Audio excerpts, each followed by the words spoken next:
আসসালামু আলাইকুম দর্শক, শুভেচ্ছা নিন। লন্ডন থেকে স্বাগত জানাচ্ছি আমি কাজী আহমেদউদ্দিন মিশন। নমস্কার, আমি তরুণ ঘোষ। আজ বহু প্রতীক্ষিত সেই ভারত এবং বাংলাদেশের মধ্যে বিজিবি এবং বিআই আমাদের বিএসএফ তাদের মধ্যে বৈঠকটা শুরু হচ্ছে। আজকে 8 তারিখ, চলবে 11 তারিখ পর্যন্ত। আমাদের কাগজে যা বেরিয়েছে, বিএসএফ বিজিবি বৈঠকে উঠবে পুশিন। তা আমি কিছু গুরুত্বপূর্ণ অংশ আপনাদের পড়ে শোনাই। বাংলাদেশ সূত্রের খবর, ভারত থেকে পুশিন ঠেকাতে বাংলাদেশের 26 জেলা সীমান্তে বিপুল সংখ্যক বিজিবি মোতায়েন করা হয়েছে। সীমান্তের বিভিন্ন জায়গায় স্থানীয় লোকজন সহযোগিতা করছেন বলে খবর। বিজিবি সূত্রের বক্তব্য, ভারতের 5 রাজ্যের সঙ্গে বিভিন্ন বিন্দুতে 4156 কিলোমিটার সীমান্তে টহল ও গোয়েন্দা নজরদারি করতে বিজিবি জওয়ানদের সংখ্যা বাড়ানো হয়েছে। এছাড়া সাদা পোশাকে বিজিবি সদস্যরা সীমান্ত এলাকায় গোয়েন্দা নজরদারি বাড়িয়েছেন বলে খবর। বাংলাদেশের সীমান্তের অর্ধেকের বেশি 2216 কিলোমিটার সীমান্ত পশ্চিমবঙ্গের সঙ্গে রয়েছে। ভারত কিছু অংশ কাঁটাতারে বেড়া দিয়েছে, বেশিরভাগ বেড়াই দেওয়া হয়নি, অংশই অরক্ষিত। গত 9 মে মুখ্যমন্ত্রী হিসেবে শপথ নেওয়ার পর শুভেন্দু অধিকারী ঘোষণা করেছিলেন, অবৈধ বাংলাদেশি অনুপ্রবেশকারীদের আটক করে বাংলাদেশে পাঠানো হবে। অবৈধ অনুপ্রবেশকারীদের চিহ্নিত করা হচ্ছে। এই চিহ্নিতকরণের কাজ এখনো চলছে। গতকালকে আরো বোধহয় 11 জন আরো ধরা পড়েছে। তারা সম্ভবত মুর্শিদাবাদ থেকে তারা ধরা পড়েছেন। তো যাই হোক, এখন এই যে বৈঠকটা শুরু হবে, এই বৈঠকটা কিন্তু চাপান্নতর চলবে। ভারত কিন্তু ওই যাই হোক না কেন, ভারত কিন্তু আপনার পুশিনটা চালাবে। মানে আপনারা যেটাকে পুশব্যাক বলছেন, আমরা বলছি পুশিন, ভারতের ঢুকিয়ে দাও, সেটা চলবে। এখনো পর্যন্ত আমাদের যে সমস্ত ক্যাম্পগুলো রয়েছে, সেই সমস্ত ক্যাম্পে প্রায় 1000-এর বেশি, বিভিন্ন সীমান্ত অঞ্চলে 1000-এর বেশি মানুষ রয়েছেন। তাদের খাওয়া দাওয়া বা ওষুধপত্র, চিকিৎসা কোনো অসুবিধা হচ্ছে না, তারা সবকিছুই পাচ্ছেন। আর তাদেরকে যত্ন করেই রাখা হয়েছে। কিন্তু সময় যেরকম হচ্ছে, সেরকম আস্তে আস্তে ছোট ছোট দল করে রাত্রিবেলাতে বিভিন্ন গেট দিয়ে গাড়ি করে নিয়ে গিয়ে তাদেরকে গেট খুলে ওপারে ঢুকিয়ে দেওয়া হচ্ছে। এবার ওপারের কিছু করুণ ভিডিও চোখে পড়লো।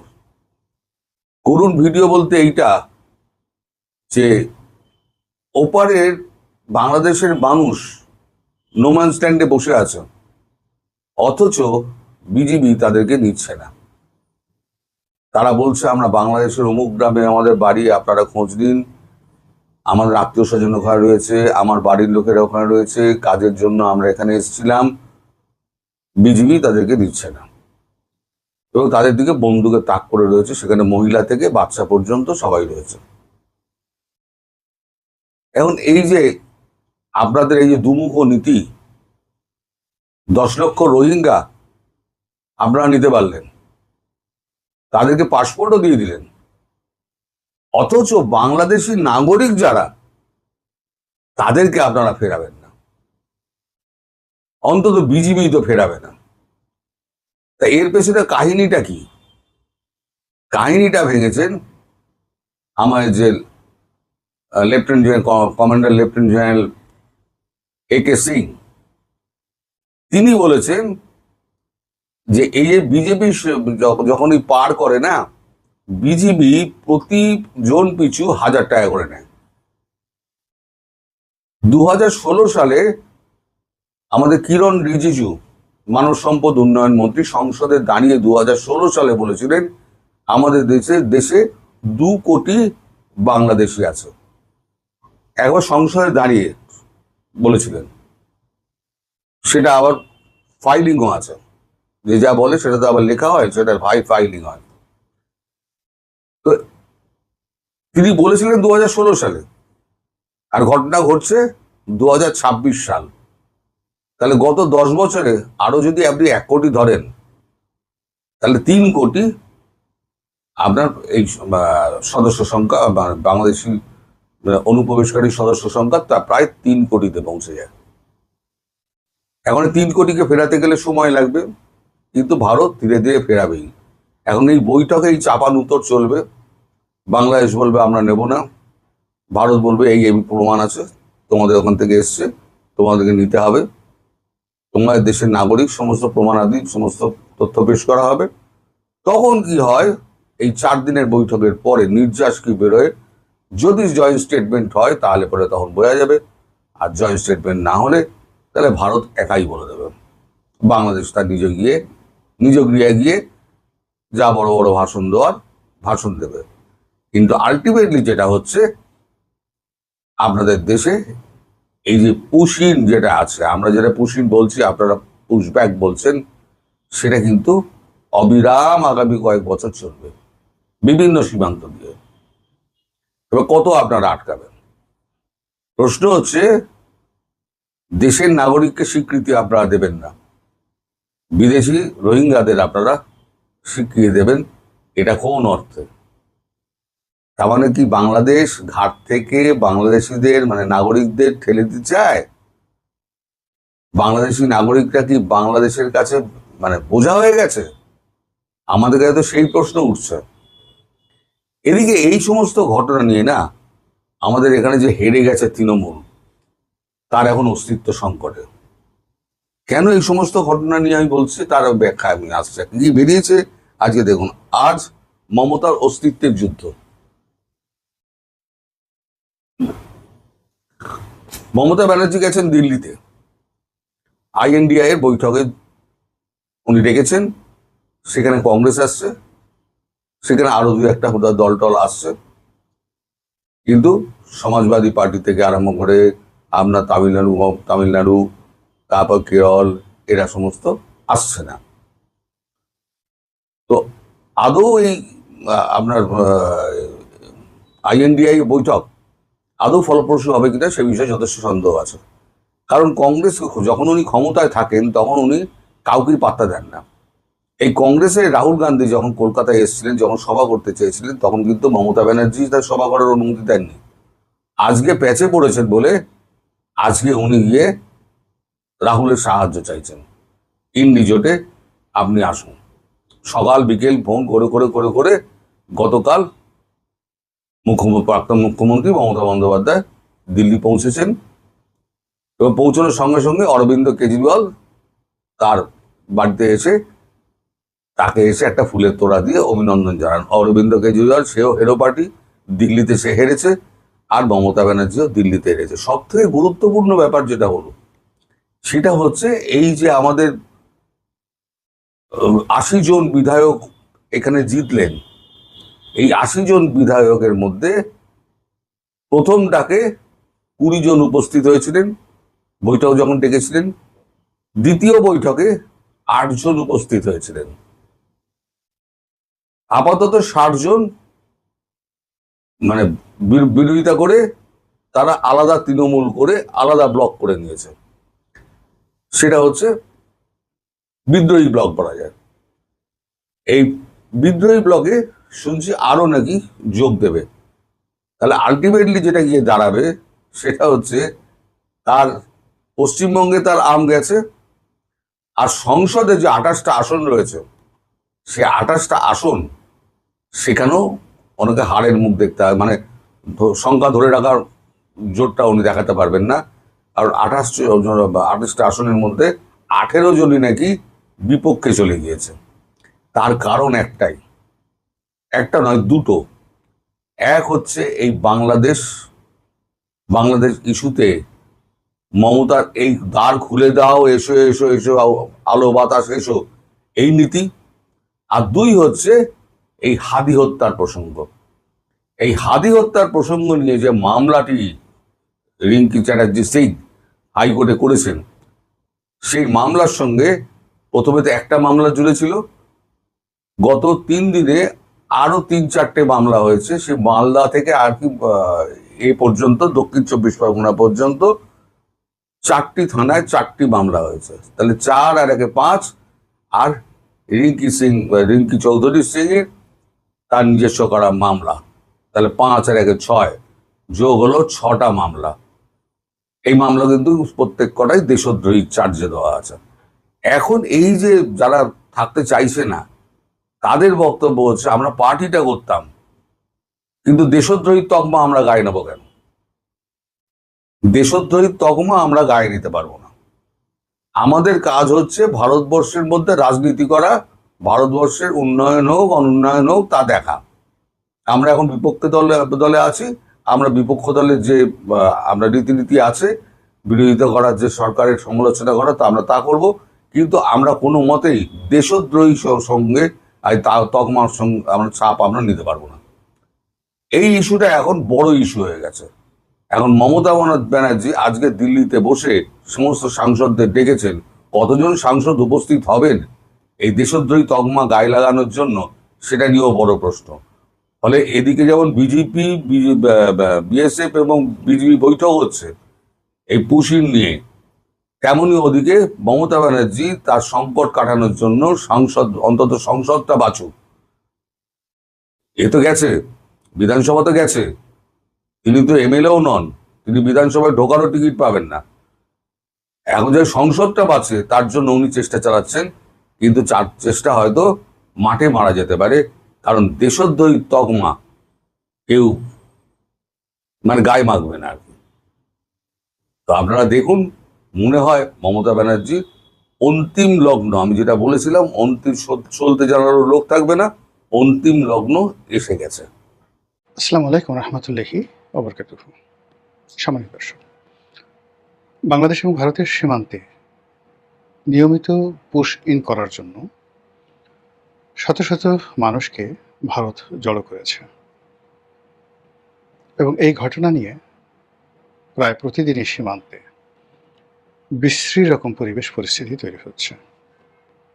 বিজিবি এবং বিএসএফ তারা কখনো কখনো তর্ক বিতর্ক, কখনো কখনো ধাওয়া পাল্টা, এবং এই ঘটনার সঙ্গে কখনো কখনো অমানবিক কিছু দৃশ্যের তৈরি হচ্ছে।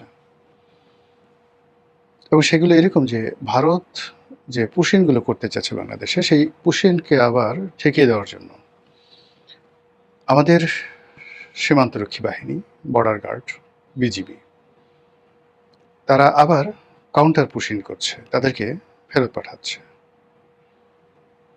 এবং এই দৃশ্যগুলো বাংলাদেশের বিরুদ্ধে যে সকল আন্তর্জাতিক চক্র রয়েছে, তারা বাংলাদেশের যে অমানবিক আচরণ, এগুলোকে ফুটিয়ে তোলার জন্য ওত পেতে বসে আছে। আমাদের এই ক্ষুদ্র দেশটি নিয়ে আন্তর্জাতিক যে চক্রান্ত, এটি দীর্ঘদিন ধরে চলছে। আজকে মায়ানমার সীমান্তে এরকম পুশিন, এরকম নাটক করে বাংলাদেশের ভিতরে প্রায় 15 লাখ রোহিঙ্গাদেরকে ঢুকে দেওয়া হয়েছে। শেখ হাসিনাকে মানবতার মা বানানো, তাকে নোবেল শান্তি পুরস্কার দেওয়া হবে বা তিনি পেতে পারেন। তারপর আমাদের দেশের যে সকল ইসলামী সংগঠন রয়েছে, তারা সবাই এখন পিছু টান দিয়েছেন। কিন্তু ওই সময়টিতে সেই রোহিঙ্গা মুসলিম ভাই বোনদেরকে আশ্রয় দিতে হবে, এজন্য সারা বাংলাদেশ থেকে চাঁদা তুলে দলে দলে এই মাদ্রাসা পড়ুয়া ছেলেরা, শিক্ষকেরা, তারা কক্সবাজার, টেকনাফ, উখিয়াতে রীতিমতো এখানে গিয়ে এই রোহিঙ্গাদেরকে আশ্রয় দেওয়া, প্রশ্রয় দেওয়া, তাদেরকে দান খয়রাত করা, এটাকে একটা তাবলিগি কর্ম মনে করে প্রায় জান্নাতুল ফেরদাউস কনফার্ম করে ফেলেছিল। ওই সময়টাতে আমার বেশ কয়েকজন পরিচিত এরকম মাদ্রাসায় শিক্ষায় শিক্ষিত, তাদেরকে বললাম যে দেখো, তোমরা যে কাজগুলো করছো, তোমরা এই রোহিঙ্গাদেরকে চেনো না, তোমরা এই অঞ্চলের, অর্থাৎ আমাদের কক্সবাজার, চট্টগ্রাম এবং আরাকানের যে রাজনীতির ইতিহাস, সেটা তোমরা জানো না। ফলে তোমরা এই এখন আবেগ তাড়িত যে কাজগুলো করছো, এটা দেশ, জাতি এবং সরকারকে ভোগাবে। ঠিক ওই সময়টাতে 2012-13, এমনকি 16 সালে যখন এই ঘটনাগুলো চলতেছিল, ওই সময়টাতে দৈনিক বাংলাদেশ প্রতিদিন পত্রিকাতে আমি একাধিক কলাম লিখে শেখ হাসিনাকে বলেছিলাম যে আপনি যে কাজটা করছেন খুবই অন্যায় করছেন, সীমান্ত সিল করে দিন। আপনি যে কাজগুলো করছেন এটা আপনি সামাল দিতে পারবেন না। এবং শেখ হাসিনার যে দেখুন এখন যে পতন, সেই পতনের মধ্যে যে কারণগুলো রয়েছে, তার অন্যতম কারণ কিন্তু এই রোহিঙ্গা।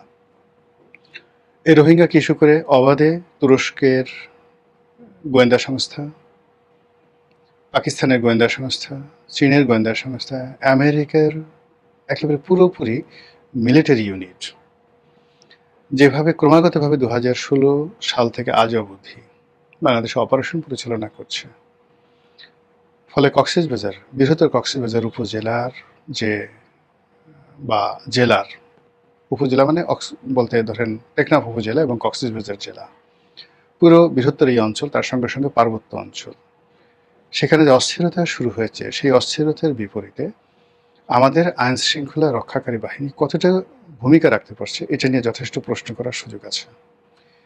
ওই অঞ্চলের ব্যবসা বাণিজ্য, আইন শৃঙ্খলা রীতিমতো মুখ থুবড়ে পড়েছে।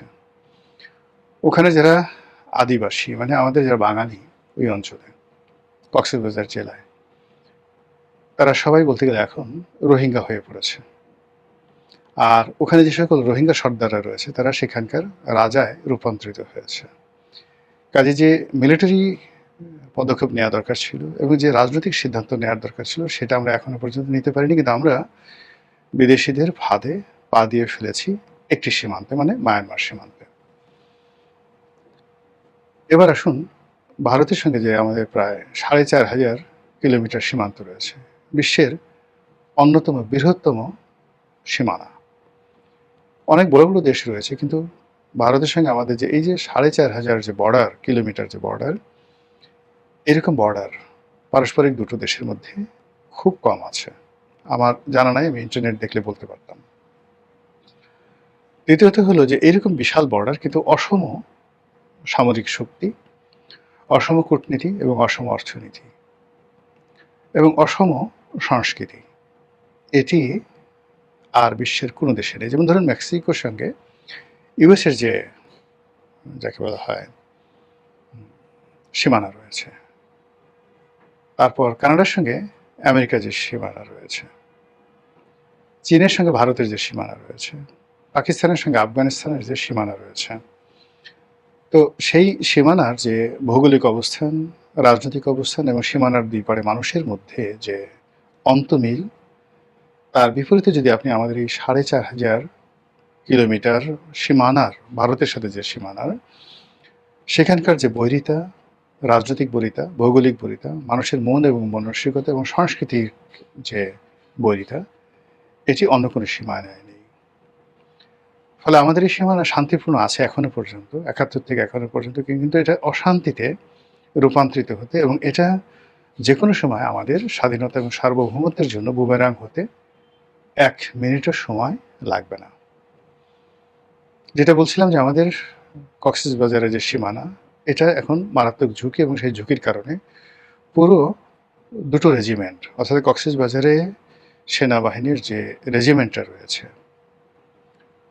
তারপর পার্বত্য অঞ্চলগুলোতে যে রেজিমেন্টটা রয়েছে, এবং গ্রেটার চট্টগ্রামে চট্টগ্রাম ক্যান্টনমেন্ট ভিত্তিক যে রেজিমেন্ট রয়েছে, এই পুরোটাই এখন ব্যস্ত রয়েছে বলতে গেলে এই রোহিঙ্গা পরিস্থিতি সামাল দেওয়ার জন্য। কক্সবাজারে যে গোয়েন্দা সংস্থাগুলোর যত তৎপরতা, আমাদের মানে ওখানে যে পরিমাণে ইনভেস্ট করতে হচ্ছে, ওখানে সরকারের যে সকল কৌশলগত অফিসগুলো রয়েছে, এবং প্রতিটা মুহূর্তে কক্সবাজার বিমানবন্দরে গেলে বা ডিসি অফিসে যারা চাকরি করেন, তারা জানেন যে এখানে কি পরিমাণ ভিআইপি প্রোটোকল তাদেরকে দিতে হয়, যেটি এই রাজধানী ঢাকা শহরে দিতে হয় না। তো এই আপদ আমরা ডেকে এনেছি রাজনৈতিক অপরিপক্কতার কারণে। এখন সেই সমস্যাটা আমরা সামাল দিতে পারছি না, উপরন্ত আমাদের ঘাড়ের উপরে 15 লক্ষ লোক এসে আশ্রয় নিয়েছে। এই মরার উপর খাড়া গা হিসেবে আবার বাংলাদেশ ভারত সীমান্তে এখন নতুন করে পুশিন শুরু হয়েছে।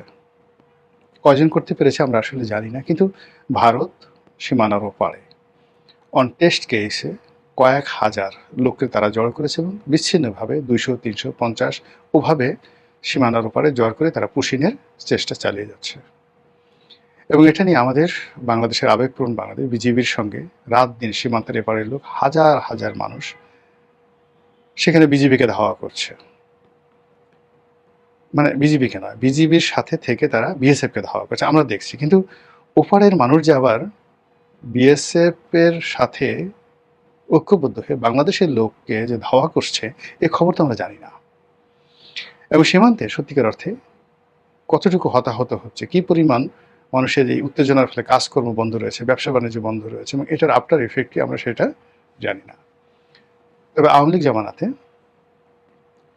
এই সমস্যাগুলো আমরা যখন শুরু হলো তখন আমরা জানি বা দেখেছি যে আসামের যারা বিজেপি সরকার এবং একই সঙ্গে নরেন্দ্র মোদী সরকারের যে স্বরাষ্ট্রমন্ত্রী, তারা প্রকাশ্যে বলেছিলেন যে বাংলাদেশের প্রায় ৩০ লক্ষ লোক আসাম এবং সংশ্লিষ্ট আশেপাশের এলাকাতে আছে, 30 লাখ লোক। তারা আরও বলার চেষ্টা করেছিলেন যে দিল্লি, গুজরাট এই সমস্ত এলাকাতে অন্তত 50 লাখ লোক আছে, পশ্চিমবঙ্গ নাকি আরও 50 লাখ লোক আছে। তাহলে 1,30,00,000 লোক ভারতের দাবি মতো বাংলাদেশি পরিচয়ধারী, তারা এখন ভারতে আছে, তাদেরকে বাংলাদেশে ফেরত পাঠানো হবে।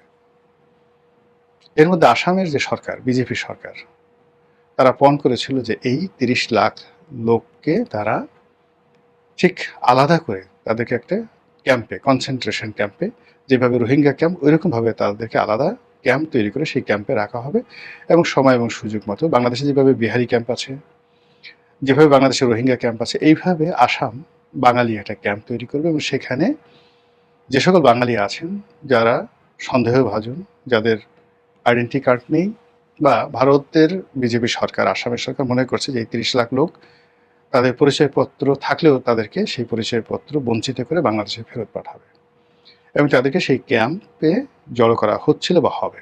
এই খবর আমরা আওয়ামী লীগ জামানাতে শুনেছি, কিন্তু যেহেতু আমরা মনে করেছি যে ভারতের সাথে আওয়ামী লীগের একটা ভালো সম্পর্ক, কাজে এটা শেষ পর্যন্ত আসলে হবে না। অন্যদিকে মমতা ব্যানার্জির সঙ্গে শেখ হাসিনার একটা মনস্তাত্ত্বিক দূরত্ব ছিল। এমনি উপরে দিদি, হাসিনাজি এই ধরনের খুব কোলাকুলি হতো, কিন্তু যেহেতু নরেন্দ্র মোদীর সঙ্গে শেখ হাসিনার খুব ভালো সম্পর্ক ছিল, এই জন্য মমতা ব্যানার্জি তার সঙ্গে একটা দূরত্ব বজায় রাখতেন এবং শেখ হাসিনার পতনে পশ্চিমবঙ্গ খুব গুরুত্বপূর্ণ ভূমিকা পালন করেছে এবং বাংলাদেশে যে সকল ইসলামিস্ট গ্রুপ রয়েছে তাদের সঙ্গে মমতা ব্যানার্জির নিদারুণ একটা সম্পর্ক ছিল এবং ওখানকার মুসলমানদের সঙ্গে মমতা ব্যানার্জির একটা ভালো সম্পর্ক ছিল। সেই সম্পর্কটা এখন বুমেরাং হয়েছে, মমতা পরাজিত হয়েছে, তার দল ভেঙে টুকরো টুকরো হয়েছে এবং সে নিজেও নির্বাচিত হতে পারেনি। অন্যদিকে বিজেপি শুভেন্দু যেভাবে আসছে এবং সেখানে তিনি যেভাবে মুসলমানদেরকে সেখানে অত্যাচার শুরু করেছেন এবং সেখান থেকে যেভাবে বাংলাদেশে পুশিং করার চেষ্টা করা হচ্ছে, এটি বাংলাদেশ এবং পশ্চিমবঙ্গের যে সীমান্তগুলো রয়েছে সেখানে রীতিমতো যুদ্ধের যে অবস্থা সেটা তৈরি করে ফেলেছে। আর এই পরিস্থিতি সামাল দেওয়ার জন্য আমরা যতটুকু জেনেছি সেটা হলো সীমান্তে সর্বোচ্চ সৈন্য সমাবেশ ঘটিয়েছে বাংলাদেশ। বলা হচ্ছে যে 60,000 বিজিবি তাদেরকে শুধু সীমান্তে মোতায়েন করা হয়েছে।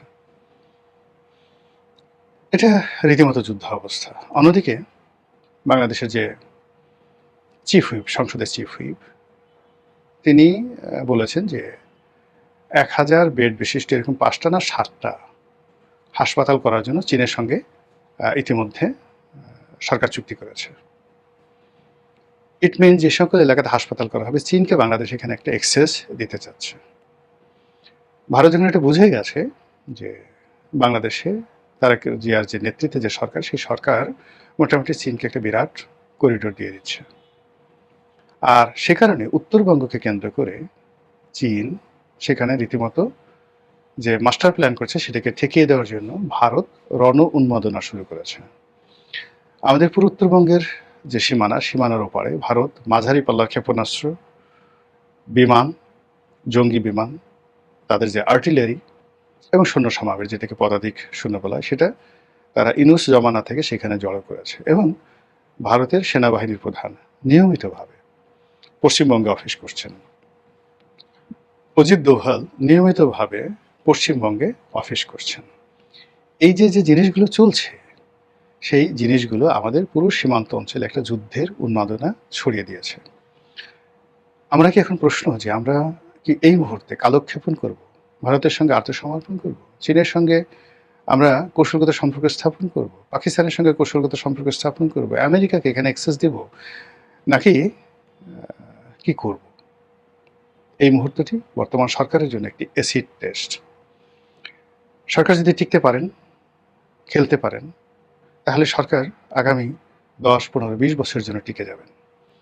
আর যদি সরকার টিকতে না পারে, তাহলে আগামী 3, 4, 5, 6 মাস মানে এই 2026 সনের মধ্যে সরকারকে বিপদে ফেলার জন্য ভারতের পক্ষ থেকে, মায়ানমারের পক্ষ থেকে সর্বোচ্চ তাপ এবং চাপ প্রয়োগ করা হচ্ছে। মহান আল্লাহ জানেন আমাদের তকদিরে কি আছে, আমাদের কপালে কি আছে। আল্লাহ আমাদের হেদায়েত দান করুন এবং হেফাজত করুন। আসসালামু আলাইকুম ওয়া রাহমাতুল্লাহি ওয়া বারাকাতুহু।